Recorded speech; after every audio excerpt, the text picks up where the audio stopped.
It was an elegant evening in Ouagadougou, the capital of Burkina Faso, at a grand diplomatic banquet in 2023. The glittering ballroom, alive with the soft murmurs of diplomats and dignitaries from around the world, was bathed in a golden glow from the ornate chandeliers overhead. Amidst the sea of tailored suits and lavish gowns stood Captain Ibrahim Traoré, wearing a modest military uniform, humble and understated among the extravagant attire of others. Suddenly, an authoritative voice sliced through the murmurs, cold and cutting. It belonged to none other than the French ambassador, a figure renowned for his arrogance, backed by the lingering shadow of colonial influence. His eyes narrowed sharply at Traoré, disdain evident in his sneer. "And who exactly are you to stand here among esteemed guests? You're nothing but a lowly soldier," the ambassador mocked loudly, drawing attention and smirks from several French officials standing nearby. One attaché, unable to resist, sneered sarcastically. "He probably knows nothing better than polishing boots." The room's eyes turned sharply, laughter rippling among the French contingent.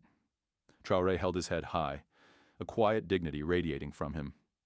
"I was invited," he calmly stated, his voice firm yet respectful.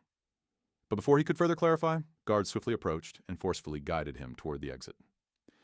As he was pushed out, a wave of smartphones rose, capturing every humiliating second. Videos soon flooded social media, branding Traoré as an intruder and an embarrassment.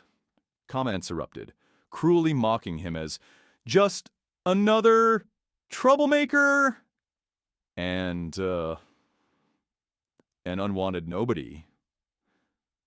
Yet, hidden beneath the uniform and humble demeanor was a truth waiting to be revealed, a power that none in that ballroom could fathom.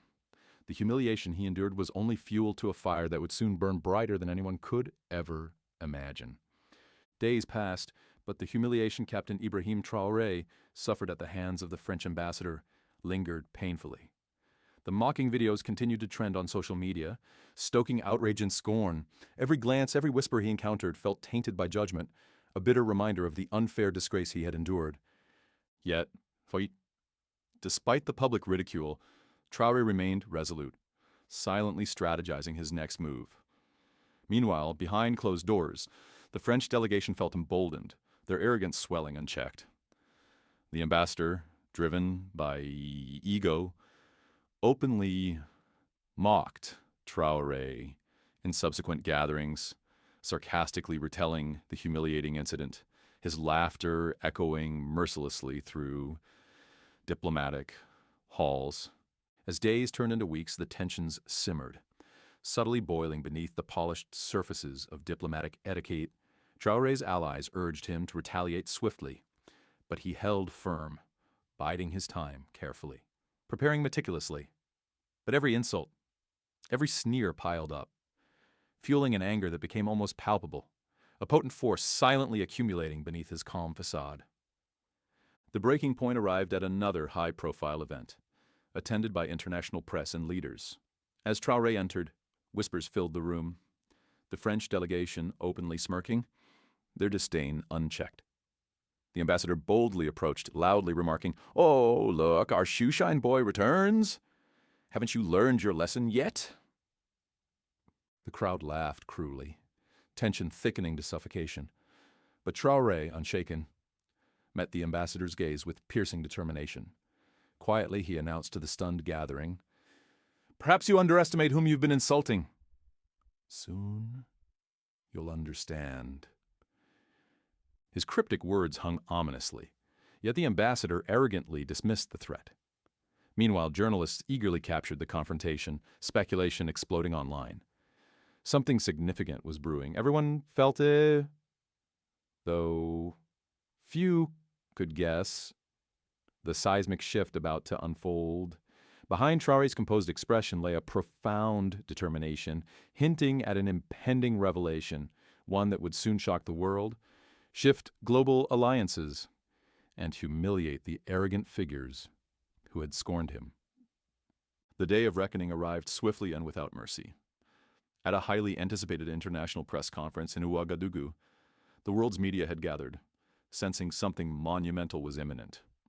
Ibrahim Traoré stepped confidently onto the stage. His demeanor transformed from the humbled soldier to an undeniable figure of authority. Silence instantly fell upon the crowd. He began, his voice powerful yet controlled, resonating with a commanding clarity.